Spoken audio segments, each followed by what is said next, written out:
Welcome to another exciting edition of Asus ProArt Labs.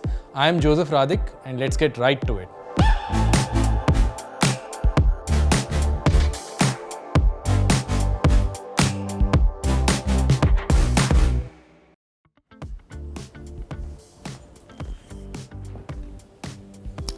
Hello and welcome to my ProArt workshop. Thank you for joining me today and I hope you are all staying safe and healthy. Today is a bit about indulging in our hobbies and definitely having fun while we're at it. You see, photography has been the one hobby that I've pursued for the longest time in my life, and that's been more than 2 decades now. All the while I've flirted with different things like travel, technology, being an armchair cricket expert, but photography is the one thing that has just somehow stuck with me all through this time. And you may not admit it to yourself, but everyone watching this, everyone in this room right now and on the other side of the screen, you are all photographers. Photography is actually one of our subconscious hobbies. It is both a way to express our creativity and document our lives. Every hour we live now, we're constantly documenting our lives. We're making photos of the people we love, of the things we love, of the myriad beauty around us every day, the mundane moments in our life, and even the magical bigger moments of our lives. But if you make photos not just to document, but also express your creativity, your journey could be magical. And on this journey, for both hobbyists and professionals, one of the most exciting aspects is the tools of our craft, like the fantastic Asus ProArt, ZenBook Pro and VivoBook Pro series of laptops. Laptops that have both cutting-edge tech and incredible power. So frankly, the only limit to our art will just be our imagination. And if this isn't enough, Asus has teamed up with some of the most prolific artists, designers, and creators from all around the world to bring you ProArt Labs. That is where we are here today. All this means that you have two of the most significant supports on this journey as an artist, the right inspiration and the right community. With that out of the way, let's dive into today's photography workshop. Hi. We're going to start this workshop by understanding what makes a good photo and then move on to the rest of it. So what does make a good photo? But wait, before we get there, let's talk a little bit about my journey so far in photography. This image right here is what most of India knows me for. Actually, you might know the photo, but you never may have known who's the photographer behind it. This photo of Virat Kohli and Anushka Sharma is probably my most seen photo ever, and it's also the kind of dream of every photographer to make work that is seen by millions if not billions of people. But much before this, I want to talk to you about my childhood. As you can see, I was always quite a poser on the photo on the left, and I was always quite a thinker on the photo on the right. But more importantly, I think one thing that stuck with me all through my childhood is my parents had cameras way back in the 90s. And even through my graduation, through engineering, through business school and every single opportunity that I had, I would always have a camera with me every day. So today, in this section, I'm going to talk about photography for every day for you. And I really want you to upgrade your skills with every photo that you take every day. And this isn't just everyday photography, this is for everyone. Which means that just ignore these big cameras here that are here. I want to tell you that all except 2 photos in the entire presentation which I'm going to share with you today is made with just my phone. So if you own a smartphone today, and I really think you would be if you're logging into this presentation, you already have a very capable camera in your hands. And these photos are not just made last year, these are all photos that I've made since my very first smartphone all the way back in 2009. The first section of photos I call Up. It's a very simple name. But as a frequent traveler, I'm constantly making photos when I'm up in the air, in flights that I take. Whether it is other passengers looking at the view going by, whether it's stunning sunsets, sunrises and mountains, or even cityscapes all the way from the top. The photo on the left is from Paris, is the Arc de Triomphe. Or incredible geometry and shapes that I get to see from an aerial point of view. Or even just very calm, peaceful hues that I get to see at both, well, again, sunrises and sunsets. You're going to hear that word a lot. And more importantly, of home. home that is Bombay for me or Mumbai. Right from the air of seeing the peninsula right at the end, to seeing the very often seen sea link, to finding contrast from up there of the large skyscrapers as well as the shanty slums all the way to the beach. And even home like this, which is a photo of the concrete jungle of Delhi. And it isn't just images taken from the flight window, it's also of my co-passengers. I am constantly finding frames and photos to make. Going much more in a grounded way, this next part I called my daily normal, which is photos of my everyday as I go around the city and as I'm traveling, as I'm commuting for work, or I'm just waiting for the next Uber or Ola cab to come to me. And I'm constantly seeing frames as well. My favorite is the photo on the right, which is essentially, I think that's a cab driver finding a very uncomfortable place to take a nap. Or even just morning duties on the left side to finding home wherever they go on the right side. And remember I told you about sunsets and sunrises? I'm always on the lookout for them and making photos of the home that I live in the most beautiful way possible. And yes, this isn't just about, the smaller moments, it's also about the big moments. Right here is a photo of Sudhir, who's known as Indian cricket's biggest fan, sitting dejected and disappointed after the finals in the Champions Trophy. And then there is possibly the most photographed subject of all of us, which is my family or your family.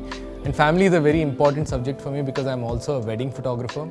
But these photos that I'm showing you here right now are of my family, not of somebody else's, all captured with the phone. Whether it's finding a smile and making a portrait in my own backyard of somebody who's not often photographed, or just finding a tiny moment between my best friend and his son, or finding a beautiful frame at home in which I can put in two of my friends, or even this tiny little moment here, which is of my father-in-law on our wedding day, just after we had come out of the registration office. Or this possibly my favorite photo, which is two images of my grandmother waving me goodbye as I leave for the airport. And then beyond all of this, I think we all have a constant in our lives, and this constant for me is what I call my permanent roommate, Devika, who's always in my photos, whether she's walking away from me, whether she's posing in front of a door, or walking behind me as I drive away in a car. And then there's the occupational hazard, which I call it that because I'm often working with very interesting people, but I sometimes have just my phone with me. But it also means that I'm seeing great light and great people, so that doesn't stop me from making portraits. So here are some photos of my colleagues, my friends, like a Radhik to a Rana, to a Masaba, to even finding incredible light. The photo that you see here was actually shot in the metro in Bombay on a very short metro ride. And this part I call the extraordinary. Sometimes in life, I find unbelievable sunsets which almost look like they've been photoshopped in, whether that's Udaipur or Seychelles. And yeah, even though I'm a professional wedding photographer, sometimes I'm a guest at a wedding and I try and make great photos even with my phone at weddings.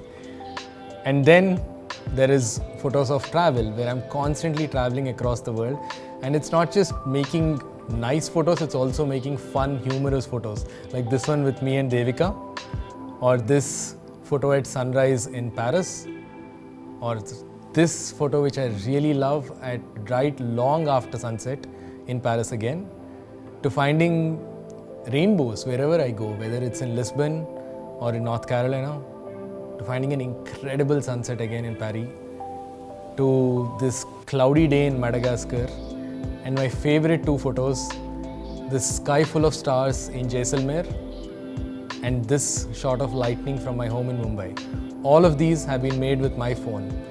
And would a series of photos made with a phone be complete without a few selfies?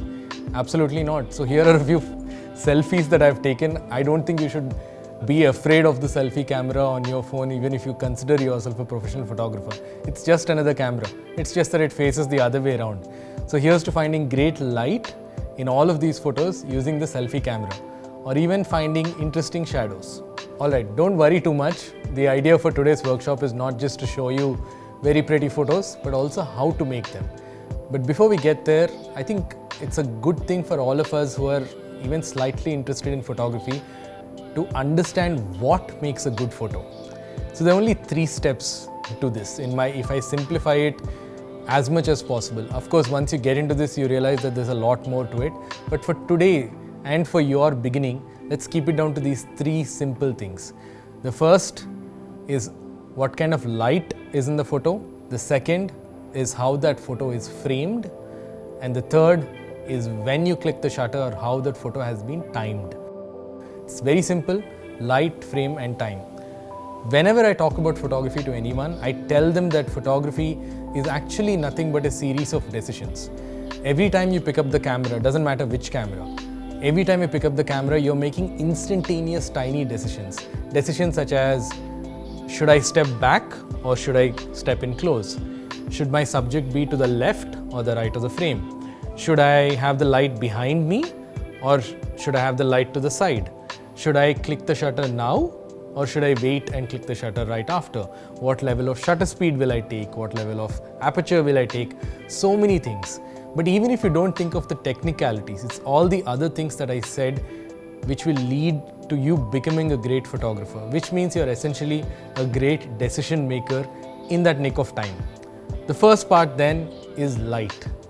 And I can answer this in the simplest way possible, that whenever you are looking to make a photo or whenever you're just looking at a scene, it's great for you to understand where the light is, which means the highlights or the brightest parts, and where the shadow is.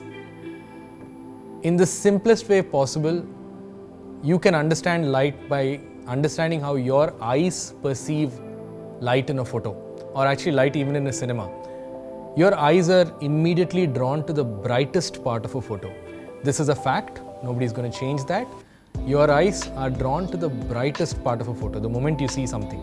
In any other way, it could also mean that this leads to very high contrast. Basically, whether it is the brightest part or even if you're just looking at a white photo and there's something a little bit black in it, you will find it immediately. And the corollary, which is that if you're looking at a very dark photo and there's something bright in the corner, you will see it. This brightest part technically is called the highlights. We're not going to go too much into discussion about highlights, but how does it impact your photo in your everyday life?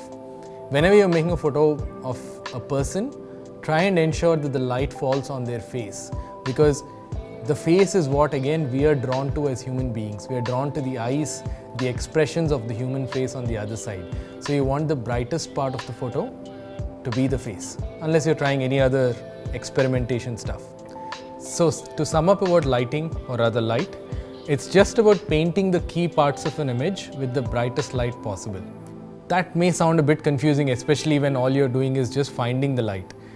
So let me make it even easier for you. It's about looking for shadows that let you lead to the subject. In simpler words, just let the light that you see in the frame lead your viewer's eyes to the subject. The next and the second most critical part of what makes a good photo is the frame. To complicate matters, I can call this composition. It's a very big word, but I simply like to call it frame. And here I'm going to give you 4 simple steps to better framing. The first and foremost, every phone, irrespective of what you use today, when you go into the settings in the camera app, it's going to show you an option to turn on a grid. And I'd urge you to do so. There's going to be something called either a rule of thirds grid or a 4:3 grid, etc. So do that, number 1. The second, and you're going to laugh at this, if your phone has an option to have the watermark of the phone model, turn it off. Because every single element in the frame that you put has to have a meaning, and it's going to throw the balance off if this is an unnecessary element like a logo. The second, once you turn on that grid, is you want to observe those lines very closely and you want to ensure things fall into place. We'll get into details in this. The third is to find a frame, which means that when you walk around, you might see a window, you might see a door, you might see an archway. It's nice to have a natural frame in your photo. And finally, there's the rule of thirds or the odds. We're going to talk about this in the photos to come. First, here's a sunset shot from the Bandra Worli Sea Link, where you can see the city. And if I superimpose the grid on top of this, the same grid that you might have on your phone, You can see I have placed the city in such a way that the water and everything else is in the bottom thirds and the sky starts from the upper thirds. And I keep doing this time and again, which is I'm finding either lines which are completely straight, which also ensures that my phone is not being tilted and taken a photo. I'm trying to take it as straight as possible. Or I'm finding frames like this window that I spoke about earlier, or just these arches to put my subject in. And finally, I'm always composing with the rule of thirds in mind. I'm not strictly following the rules. I break it quite often, honestly. But even when I'm doing so, I'm trying to induce symmetry. So I'm going to just superimpose the grid and show you a bunch of photos. This photo of my friend in Paris has her hat, which is the most visible part of the photo, right in the rule of thirds upper corner. This photo of a couple of friends in Copenhagen has them sitting right at the bottom thirds. And even this very simple portrait of my uncle and aunt is also composed with the idea of the rule of thirds in mind. And even when I'm trying to take a very minimal portrait like this in Goa, I'm ensuring that my subject or that door is perfectly falling in that lower thirds or upper thirds area. And this is time and again. It's there in all my photos. The main reason I do this is I want my images to be simple to look at. I don't want my viewers to get confused, and it's very easy to really understand what I am trying to make or show in the photo. Enabling the grid in your phone is a lot like trainer wheels when you're trying to learn cycling when you're a kid. Initially have it on, but the idea is in the long run, you want to be able to compose your photos with a visual instinct of your own. In the sense that as soon as you see anything, even without a phone in your hand, you should be able to compose a frame. That is the idea. The longer you do it, the better you get at it, right? So finally, framing or composition is all about leading your viewer's eyes across the frame. And it is about balancing your subject in the middle or in the most prominent part of an already great frame. We spoke about lighting, we spoke about how you should let the light lead you to the subject. And here when it comes to lines, you want the lines to lead you to the subject as well. Easily readable images is what we're going for. And that brings me to the third part of what makes a good photo, which is time. And time is actually the real secret to great photos. You see, great photos are the ones that stop and make us look at them. They're of emotions or moments frozen in time. And I'm going to show you a few examples here which are not shot by me, but of important moments in time in world history itself. Like this incredible photo of a kid being passed across the border during the Syrian refugee crisis, to this incredible photo by Arko Datta sir shot during the 2003 tsunami in India, and this image which I'm sure all of you recognize from way back in 2001. They are constantly images which make you stop and stare, whether you're seeing them in social media or on print. And they're not always just serious subjects, they're also of cute subjects like this Shiba in Japan in Tokyo being stared at by 3 more Shiba Inus. So yeah, stop, stare, shock, awe, unique beauty and emotion. I would love to sit here and tell you about how to do all of this, but we don't have that much time. What I do want to do is put some questions in your mind and give you the kind of photos that inspire you to go and do this more often. I've been doing this for 2 decades now, trying to find that perfectly timed photo, and I'm still hunting for it. And I hope once you start chasing that perfect moment, your journey will be equally exciting like mine. The first part of great moments frozen in time is emotion and expression, right? I think we already spoke about this in light, how our human eyes are drawn to the human face. Just like that, it's not just a face without emotion, but we are drawn to great emotion, the most obvious one, stuff like a great smile, almost like a blush, or a tear, or anger, or frustration. Here I have a photo where there's a photo of somebody else smiling on screen, and there's a photo of somebody whispering something which is making the other one smile and blush in a very fun way. Here I have one of my favorite photos. It's a photo of the 3 most important women in my life, my mother, my grandmother and my wife, and they all have contrasting expressions. My mom has absolute fun on her face. My grandmother has one of almost annoyance saying, okay, what am I doing here and where is the biryani, right? And then my wife who's just sitting there awkwardly because this is at our wedding and she's kind of having to sit with her mother-in-law and grandmother-in-law. But talking about smiles, I think it's very important to understand that human emotion is like a bell curve. Every human expression, whenever we start crying or whenever we start laughing, each of our smiles and each of our laughs reaches a nice peak point and then fades off.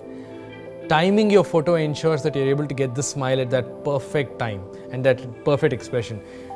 I'm sure my wife is going to kill me for showing you these photos, but this is a bell curve of how she smiles, and you can see somewhere in the bottom row is when the smile hits that perfect tone. But the rest of it is just awkward, bad photos. And even when you don't have a human element, that means you could be photographing a landscape, it's very nice to introduce a human element. It immediately makes an already beautiful photo more relatable to the person viewing it, to the viewer, right? And it's not just these incredible landscapes, it's also your everyday moments at home that make for a great memory. So here are some tips that I will ask anybody to do, even somebody who's been doing this for decades. The first is to make photos every single day. Every single day, honestly, whether it's of your commute, whether it's of your life at home, whether it's of your workplace, whatever it is, keep making photos, because slowly your subconscious mind starts to seek better moments and seek better photos than the last one that you took. It's just a simple evolution, nothing more. And what I have here is a photo that I want to show you, which is a family spending time together. You can see the father, my friend Boman, hugging onto the doggo, and he's like, please don't go eat the ice cream, which is in my best friend's hand at the other end. And there's a small kiss and a separate photo being made between his son, his grandson, and his wife in the middle. I love this photo because in one photo it shows home in the simplest way possible. And it's not just complex moments like this between many human beings. A great memory or a great little moment can also be simple details, like this photo of what I assume to be a brother and daughter and a sister taking just an evening walk. But it's the small details. It's where the hands are in the frame. It's how they're holding each other. Talking about hands and holding each other, this is a photo of one of my friends. This is his 1-year-old kid. And I love this photo because it's not just of him holding his kid, but it also shows the background of where they live. So there's a context and there's a small story here in this frame. The next is understanding that backgrounds don't have to be just wide-angle photos. They can also be like this close-up detail that I've shown here. I could have taken a photo of this iconic superstar, I'm sure you know him, Shah Rukh Khan, of just his face, of him smiling, because even that is an incredible photo. But if you see the background there is what separates this photo from being an ordinary photo of a celebrity to an interesting photo, right? The background is basically the 4 pundits who are completely starstruck by the superstar in front of them. And I'm sure with the photos that I've shown you so far, you must be thinking, but Joe, I'm not around so many people, and forget it, I'm not around Shah Rukh Khan for starters. So how do I make great photos otherwise? The other part of moments frozen in time is the ability to find action or beauty, of just sheer beauty, which only comes by waiting for the right time. The most obvious is a sunset, which we see daily, and I have so many examples for this. So here are some tips about capturing beauty or action at the right moment. The first tip that I can tell you is to just introduce action into your frame. If you're traveling with a friend or even with a stranger on the streets, you can ask them to just jump across and create a little moment here. Here I had a photo of the ceiling with a perfect reflection, but I think my main confusion here was that it was a very static, lifeless frame. So I asked my friend Aditya to literally jump across the frame. It's funny because right after I took this photo of him, he came back, gave me a pebble, and he asked me to throw it across the water so he could just take the same photo, same frame, but with a pebble just breaking the water. Both are interesting frames, both have action in them, and both make you immediately stop and look at that photo.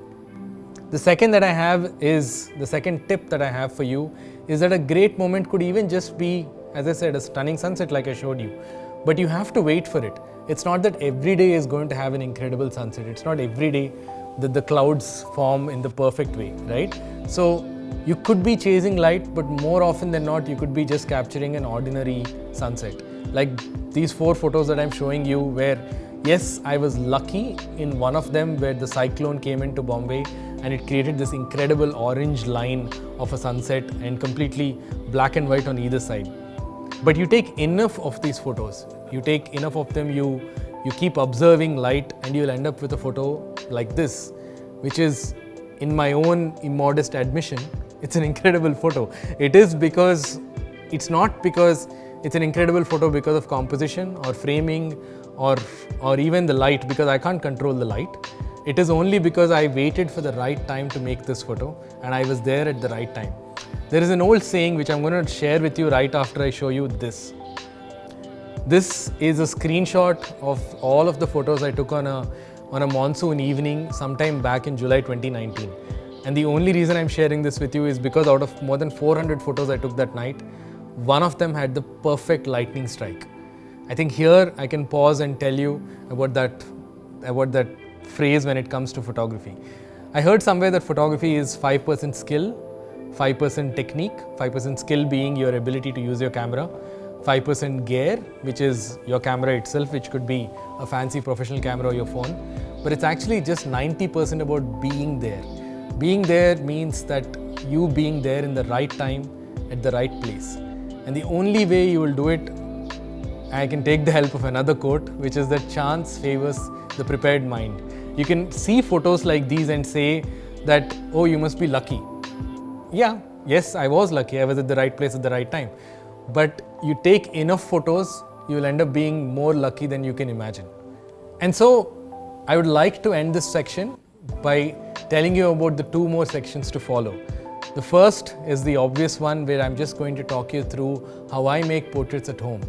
But I'm also going to tell you that even if everything I showed to you seems a bit overwhelming, I can tell you that you can make some magic even from an ordinary day. I'm going to show you one photo here, and I'm going to later show you how I can remake such a shot with my ZenBook Pro Duo here. You can merge many moments of time into a single incredible painting of time. And we're going to talk about this and how to make this on my ZenBook Pro Duo in a while, and I'm very excited to share that with you.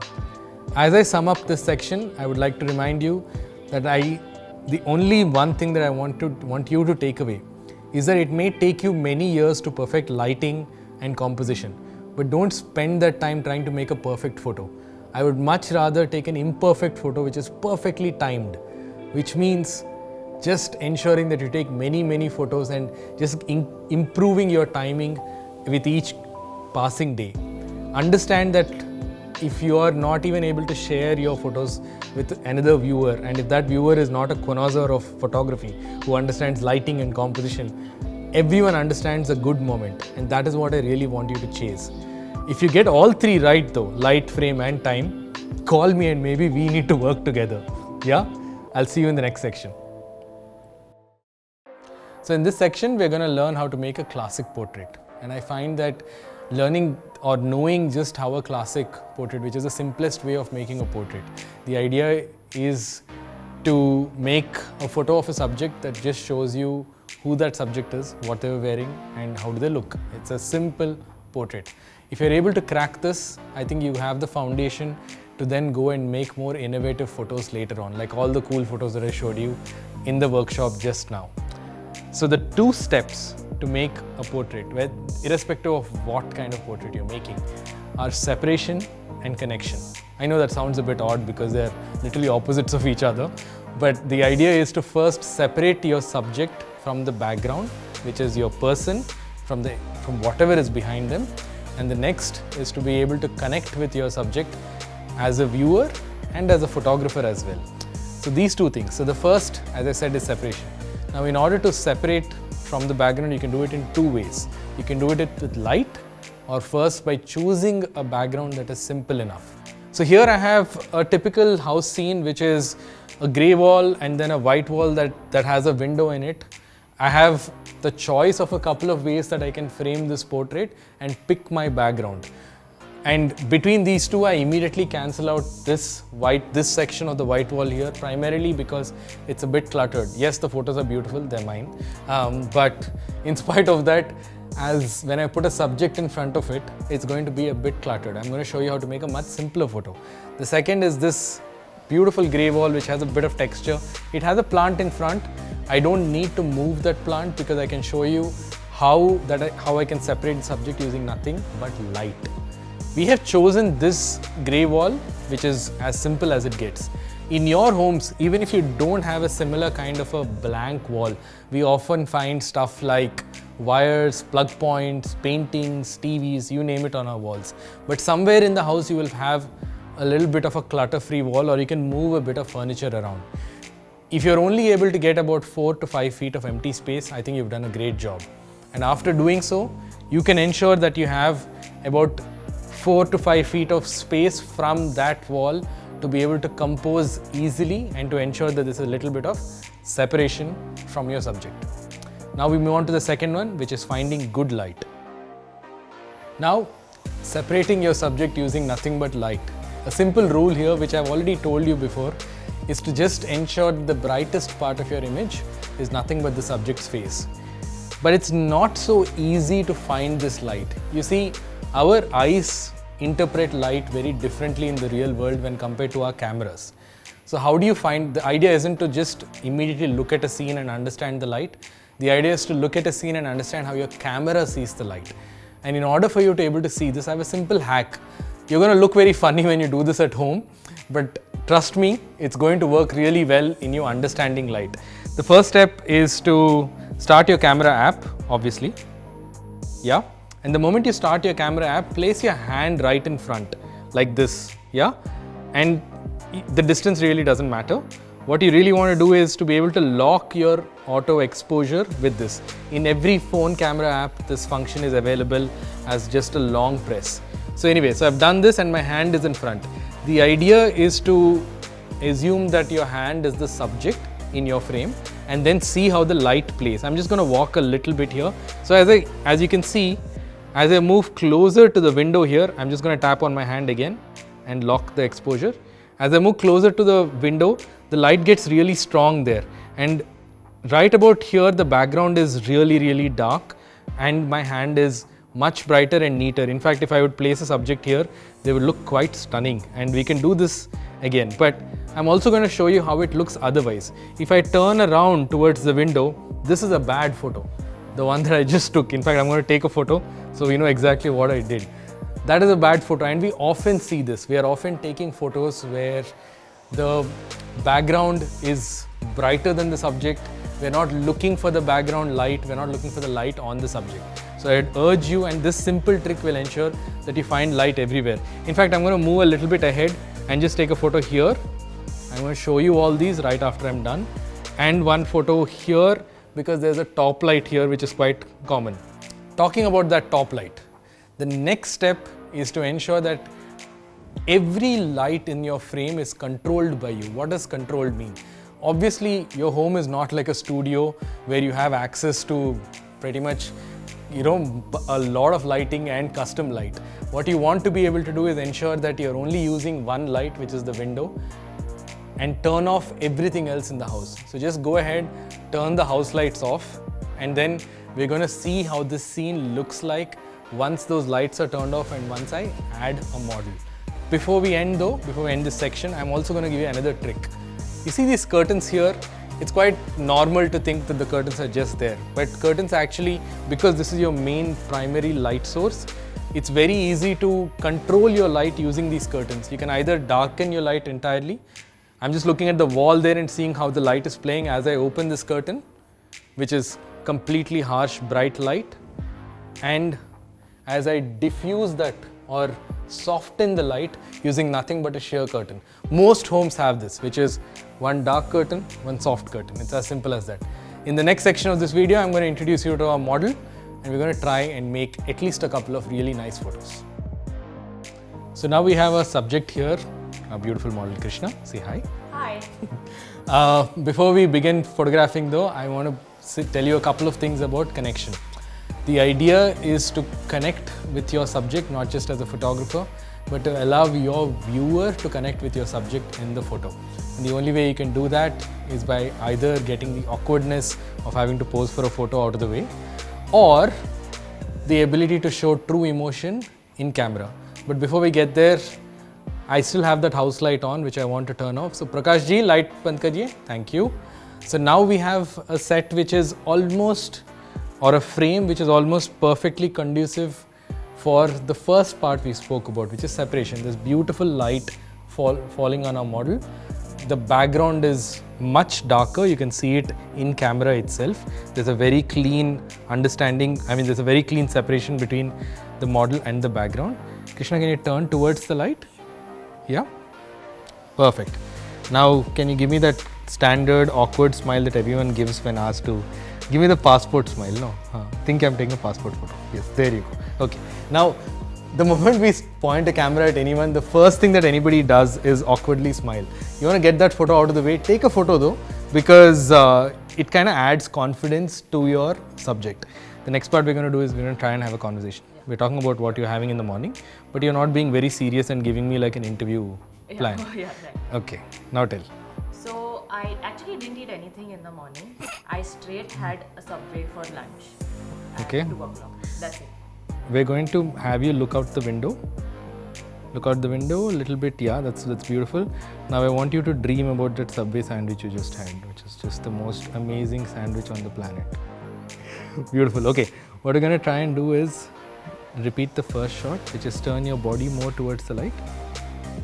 Slightly, correct, beautiful. Let this come a little bit forward, please. Yeah. What I've done here is I've just moved these curtains, so there's a lot more light on Krishna. Krishna, close your eyes. Take a deep breath. Look straight into camera. And we're done. Thank you so much. The idea, honestly, and something that I cannot achieve within this short time span, is to really spend time with your subject. I think it's very easy when we get into the hobby of photography to start becoming so obsessed with the photos itself that you stop thinking of the life around the camera. The idea is, and for me, photography has always been a way to connect with new people and to make photos of them. The portraits, the photos are a great byproduct of that process. I want you to express that as well. With that, we've come to the end of this section. I'm going to show all these photos on my Asus ZenBook Pro just now on the laptop. And along with that, we're going to show you a little bit of magic as well. Now we're going to just ensure that we are able to enhance the portraits that we just took. Just bring a little life into them and maybe have some fun and add a little bit of your own personal style to it. I've opened 6 of the photos we took just now in Adobe Lightroom. You just have to import the photos, and all of these, as you can see, are crystal clear. They were all shot with the phone. They have a very clean background and definite subject separation. There are 2 photos that I want to work on here, these 2, which I'm just going to select and show you. And within these, I want you to see how the photo in the left is much brighter than the photo on the right. It's primarily because my exposure went wrong, or basically I made a mistake. Now the idea with the edit that I want to show you, I'm not going to show you how to make a perfect edit here, but I'm going to show you how you may make some mistakes like these when you're shooting. And the idea is that you want to be able to fix them in edit just to the part, because the perfect expression is not always going to be possible when you're shooting right then and there. So here I have these 2 photos. One is very nicely exposed, it's very nicely lit, but it's not the perfect expression. It's an awkward smile. And the other one, she's got a happy, almost impish smile on her face. And I want to be able to ensure that that is a usable photo. So what I'm going to do first is select that photo. Just go to my develop module. And here I have an option to reduce the exposure. So it's going to make everything slightly darker. Now the moment I do that, I'm going to notice a few things. The fact that the entire image has become dark. Now we don't want that. We want the same light on Krishna as well. So when we are able to do that, here I've reduced exposure by 1 stop or -1. It's not too difficult. And when I do that, I can now ensure that that setting is not applied to my subject, which is Krishna. And the best part about this software, Adobe Lightroom, is it's got a masking feature. If I click on this button here, and it's just going to allow me to, it literally says select subject. So I'm going to select subject, simplest thing to do. I'm I'm just going to wait for that. It'll take some time. It's using a lot of artificial intelligence. And boom, right when I do that, and then I apply another one-stop exposure back again, I have a nice bright subject and a properly dark background. There's proper subject separation happening here. And to finish things off here, I'm just going to crop this image just a bit, get rid of the curtain at the back and the light on the top, simplify it, just make a clean portrait. And there you have it. You have a nice, clean, happy photo of our model. I'm going to edit one more photo here, which is already, when you see it, there's not much to do, honestly speaking. So I'm going to do a couple of things here. The first thing I'm going to do is I'm going to experiment a bit and maybe make a black and white out of this. I'm just going to pick one of Photoshop's black and white presets, Lightroom's black and white presets. This looks very nice. I'm just going to select this one. I'm going to reduce the contrast so it looks prettier. And that's it. I don't spend too much time editing portraits, at least in the computer, because for me portraits are all about the connection and the ability to actually bond with another human being and make a photo of them. That's all I really want. The fun for me is in the edit is mostly of landscapes, of travel, and so on. So I mean, if I was here recommending what you would do, this is what I would recommend as well. Spend lesser time here in the laptop, more time in the field. Use the laptop more importantly to curate, to really enhance the tinier details that you've already added in the field and get it right in the field. And once in a while, definitely have some fun. How? Let me show you in the next half, where I shoot a couple of sunsets and I show you what you can do by merging photos together.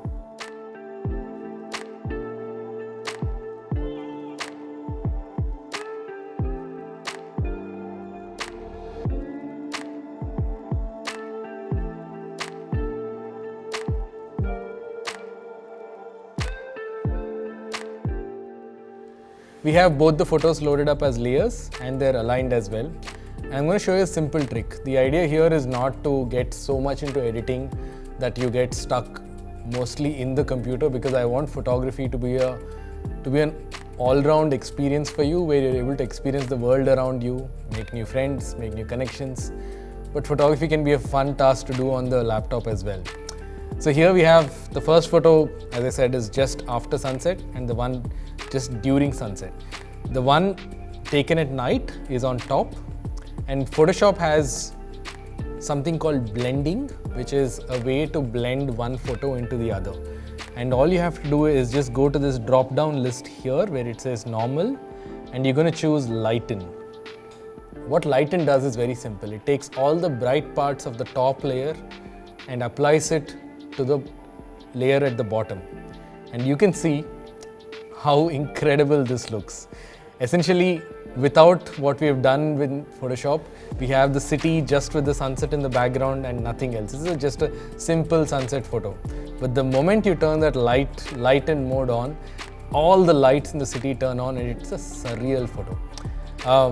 It's fun to play with. I want you to use this idea to play around even more with this concept, blend in more layers, take more photos, maybe even blend in a bit from daytime, maybe at like 4 p.m, whatever it is. This is a concept called light painting, and I've just shared this with 2 minutes for you. You don't need any fancy camera or anything. All you need is a tripod to ensure that you're basically getting the same frame at all times. And I really want you to play with this, and I hope that I'm very excited to see the kind of photos you will make with this technique. Alright, I hope that was not too much to soak in 1 hour, but here's my tiny summary for all of you. Learn to look for light in all your frames. Remember that real emotion is what makes your photos shine. And finally, don't be afraid to manipulate reality and have some fun with your art. Before we wrap up today, I would really like to thank ProArt Labs. Community is what I was seeking during my initial days as an artist. And with ProArt Labs, you get to interact with, learn from, and evolve with artists from around the world.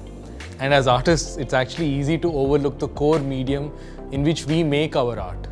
I'm here to remind you that all of our digital art is nothing but data. Every pixel, every hue, every JPEG, every RAW or DNG file, we're constantly working with data, manipulating it, converting it, and finally making beautiful art with this data.